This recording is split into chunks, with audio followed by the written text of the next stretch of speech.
दोस्तों, क्या आप भी गाने के समय महसूस करते हैं कि गला पूरी तरह से खुल नहीं रहा है? क्या ऊंचे सुर निकालते समय गला बैठ जाता है या आवाज़ कांपने लगती है? तो आज मैं आपको बताने जा रहा हूँ एक ऐसा शानदार और असरदार तरीका जिससे आपकी आवाज़ खुलेगी बिना थके, बिना गला खराब किए। ये वीडियो को अंत तक ज़रूर देखिएगा क्योंकि अंत में मिलेगा एक बोनस टिप जो कि पेशेवर गायकों के लिए एक राज की तरह काम करेगा। दोस्तों, एक छोटा सा निवेदन है कि आप कौन सी जगह से आप वीडियो को देख रहे हैं ये हमें कमेंट करके ज़रूर बताइएगा। इससे मुझे मोटिवेशन मिलता है और मैं आपके लिए और भी अच्छे वीडियो बनाने की कोशिश करता हूँ। सबसे पहले हम समझते हैं कि आवाज़ खुलने का मतलब क्या होता है। जब हम खुल करके गा सकते हैं बिना किसी खिंचाव के, तभी हम ऊंचे सुर, आलाप और भाव को सही तरीके से पेश कर पाते हैं। आवाज़ बंद हो तो सुर भी बहकते हैं और श्रोता भी जुड़ नहीं पाते हैं। गायकी में आवाज़ का खुलना मतलब है सही रेजोनेंस, सही ब्रीदिंग कंट्रोल और बिना किसी वोकल स्ट्रेन के गाना। अगर आपने इन 3 चीज़ों के ऊपर कंट्रोल कर लिया तो आपकी संगीत बहुत ही अच्छा हो जाएगा, आपका गायकी बहुत अच्छी हो जाएगी और आपकी जो गला खुलने का तरीका है वो भी बेहतर, शानदार आपका गला खुलेगा। अब हालांकि मैं समझता हूँ यहाँ पे कि आपको ये जो मैंने 3 चीज़ें बताई ये अभी अच्छे से समझ में नहीं आई होंगी कि गला कैसे खोलना है, तो इसके लिए भी हम चलते हैं आगे की तरफ। तो रियाज शुरू करने से पहले कुछ हमें तैयारी करनी है। सबसे पहला कि हाइड्रेशन या पानी पीजिए। दिन भर में कम से कम 2 से 3 लीटर पानी पीना है। इससे गले की मांसपेशियां लचीली बनी रहती हैं। अगर हम पानी कम पीते हैं तो हमारे गले की मांसपेशियां लचीली नहीं बनती हैं। दूसरी चीज़ कि हमें पीठ सीधी करके बैठना चाहिए जिससे हमारा जो डायाफ्रेम है वो सही तरीके से काम करता है। और तीसरी चीज़ है कि ब्रीथ डीपली, यानी कि 2 मिनट तक गहरी सांस लेना है, नाक से लेना है और मुंह से छोड़ना है। ये हमें डेली करना है रियाज से पहले। अब जो इस वीडियो का अगला सेक्शन है, यहाँ पर मैं अभी आपको बताने वाला हूँ कि आवाज़ खोलने के लिए कुछ मुख्य अभ्यास, जैसे कि पहला मैं बता रहा हूँ आपको भ्रामरी प्राणायाम। ये कैसे फ़र्क आपके गले में लाता है, पहले इसको समझिए कितना महत्वपूर्ण है जो चीज़ें मैं बता रहा हूँ। इसमें गले में कंपन आता है भ्रामरी प्राणायाम से। अगर आपको नहीं पता है कि भ्रामरी प्राणायाम कैसे करना है तो ये वीडियो खत्म होने के बाद आप वो चीज़ देख लीजिएगा। देखिए, भ्रामरी प्राणायाम से गले में कंपन आता है जिससे वोकल कॉर्ड्स वाइब्रेट होते हैं और हमारा गला खुलता है। मुंह बंद रखना है और भौं की सहायता से हमें हम निकालना है। जैसे कि हम कोई भी चीज़ ले लेंगे, यहाँ पर जैसे सापा हमने सुर ले लिया और सुर लेने के बाद हमें हम निकालना है। हम,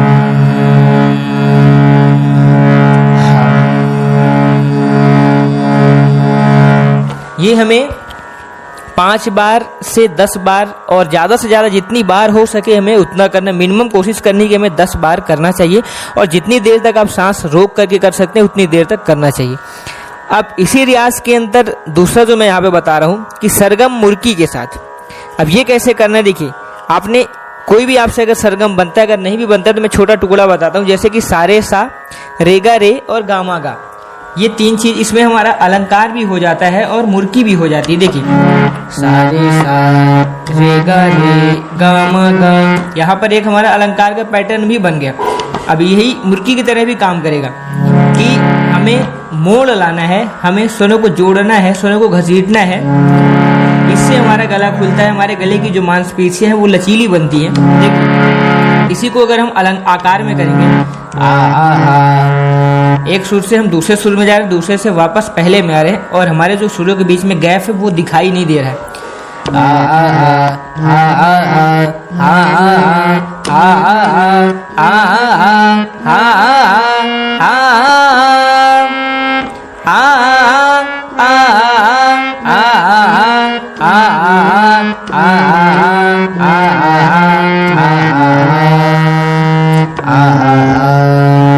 ये हमें करना है और क्रमशः हमें जहाँ तक हमारा रेंज है, जहाँ तक गला जा सकता है वहीं तक हमें जाना है। इससे गले की फ्लेक्सिबिलिटी बढ़ती है और हमें इसको जो हमारा नेचुरल स्केल है वहीं पर हमें करना चाहिए। तीसरी चीज़ ऊंकार का अभ्यास करना है। ऊ को नाभि से लेकर के सिर तक महसूस करते हुए निकालना है। इससे पूरी वोकल बॉडी खुलती है, चेस्ट वाइस, हेड वाइस और हमारी जो नसल रिजोनेंस है वो सब एक्टिव हो जाते हैं। इसलिए हमें ओम बोलना है। करना है कि नाभि से लेकर के चेस्ट वाइज, हेड वाइज, ये सारी चीजें यहाँ से हमें निकल रही हैं।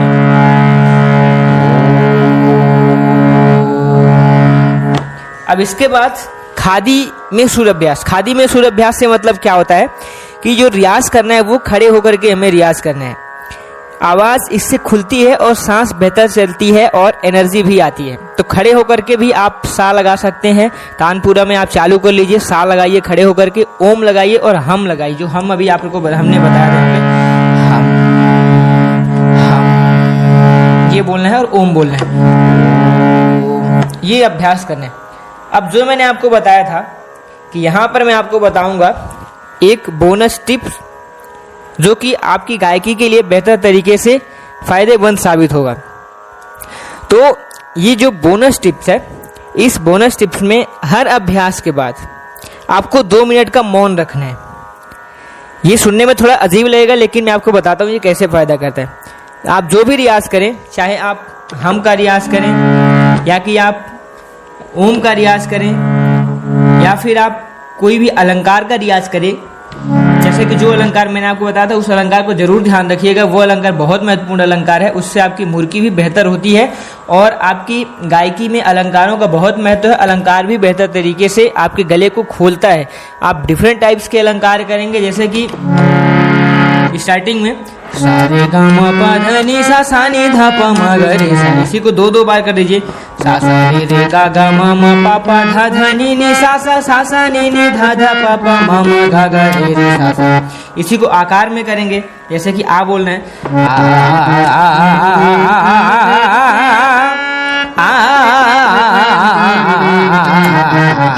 इससे क्या होता है, इससे हमारा गला तो खुलता ही खुलता है, साथ में अगर आकार में करते हैं तो हमारा आलाप भी बहुत बेहतर हो जाता है। तो इसलिए ये जरूरी है। अब हर अभ्यास के बाद 2 मिनट का जो मैंने आपको बताया था कि मौन रखना है, क्योंकि ये हमारे शरीर को ऑब्जर्व करने का समय देता है। साथ ही दिन भर में एक बार हल्दी और शहद के साथ हमें गुनगुना पानी पीना चाहिए।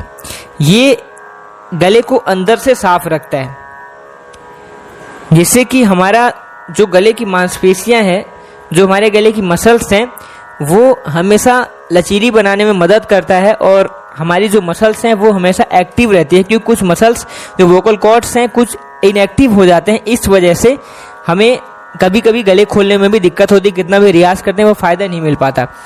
इसलिए जो भी रियाज करना है उस रियाज के बाद 2 मिनट का मौन रखना है। उससे उस रियाज को हमारे बॉडी के अंदर ऑब्जर्व होने के लिए थोड़ा सा समय मिलता है, थोड़ा सा हम भी रिलैक्स हो जाते हैं और आगे रियाज करने के लिए अच्छे से प्रिपेयर हो जाते हैं। और जो मैंने आपको बताया कि दिन भर में एक बार हल्दी और शहद के साथ गुनगुना पानी पीना है, ये गले को हमारे अंदर से साफ रखता है। कभी भी गले में हमें ज़बरदस्ती नहीं करना है। अगर हमें दर्द महसूस हो रहा होता है तो हमें तुरंत रुकना है। आवाज़ खोलने का मतलब ये कभी नहीं होता है कि हमें खींचना है, कि हमें खींच करके गाना है, इससे हमारा गला खराब होता है। अगर हम कंफर्ट जोन में हैं और वहाँ तक लेके जा पा रहे हैं आवाज़ को, तभी हमें वो चीज़ करना है। गले को हमें थकाना नहीं, गले के साथ ज़बरदस्ती भी नहीं करनी, इससे हमारा गला खराब होता है। तो दोस्तों ये थे आवाज़ खोलने के कुछ असरदार और सुरक्षित तरीके जो कि मैंने आपको बताए। अगर आप रोज़ आधे घंटे तक 40 मिनट तक अगर आप ये रियाज करते हैं तो इसका फ़र्क आपको महसूस होगा। एक चीज़ मैं आपसे कहता हूँ, अगर आप इन सभी चीज़ों को अच्छे से फॉलो करते हैं और अगर आपका गला तब भी नहीं खुलता तो मैं वीडियो को डिलीट कर दूंगा, इतनी मेरी गारंटी है। लेकिन आपको करना ये ईमानदारी से है। जब आप ईमानदारी से करेंगे तो ये सारी चीज़ आपके लिए बेहतर हो जाएगी। तो ये वीडियो पसंद आया हो तो इस वीडियो को लाइक करें, सब्सक्राइब करें और बेल आइकन को भी ज़रूर दबाएँ और नीचे हमें कमेंट करके बताएं कि आपको वीडियो अच्छा लगा और अभ्यास जो मैंने आपको बताया वो कैसे लगे और कौन सी जगह से आप वीडियो को देख रहे हैं ये हमें बताइएगा। वीडियो अगर अच्छा लगा हो तो कमेंट जरूर कीजिएगा, वीडियो को भी तारीफ आप कर सकते हैं। मिलते हैं नेक्स्ट वीडियो में। धन्यवाद, थैंक्स फॉर वॉचिंग।